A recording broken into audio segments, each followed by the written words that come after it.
স্ত্রীর ইজ্জত রক্ষা করতে গিয়ে কাউকে হত্যা করা যাবে? স্ত্রীর ইজ্জত রক্ষা করতে গিয়ে যদি আপনি সে যদি মারতে আসে, শর্ত হচ্ছে এটা, অর্থাৎ কেউ যদি কোনো আক্রমণ করে আপনাকে, আপনার স্ত্রীকে নেয়ার জন্য, এবং কোনোভাবে আপনি মার ছাড়া তাকে বাঁচাতে পারছেন না, মেরে ফেললেও আপনি তারটা বেহুদা যাবে, এটা তার কোনো রক্তের কোনো মূল্য থাকবে না। এটা হচ্ছে শরীয়তের বিধান। এটাকে বলা হয় যেটাকে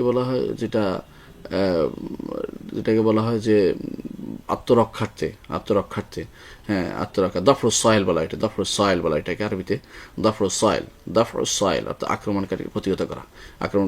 আপনি স্ত্রী নিয়ে যাবেন, তো দিবেন না, কেন দিবেন? আপনি সেখানে প্রতিহত করলে আপনি মারা যান, আপনি শহীদ হবেন, সে মারা গেলে সে বেহুদা যাবে, তার কোনো অর্থ থাকবে না। প্রমাণিত হয় যে সে এই কাজের মধ্যে এসে মারা গেছে, তাহলে তার এটার কোনো আল্লাহর দরবারে কোনো ধরপাকড় নাই।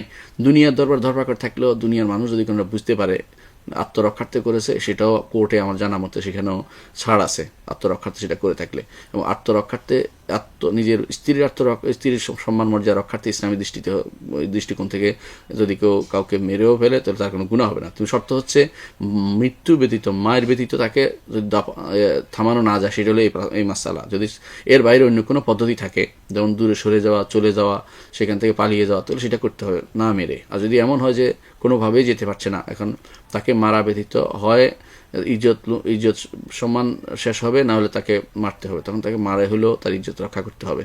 কারণ ইজ্জত রক্ষা করা জরুরি। স্ত্রীর ইজ্জত রক্ষা করার জন্য স্বামী দায়িত্বপ্রাপ্ত যে স্ত্রীর সম্মানের সাথে রাখবে এবং স্ত্রীর ইজ্জত রক্ষা করবে।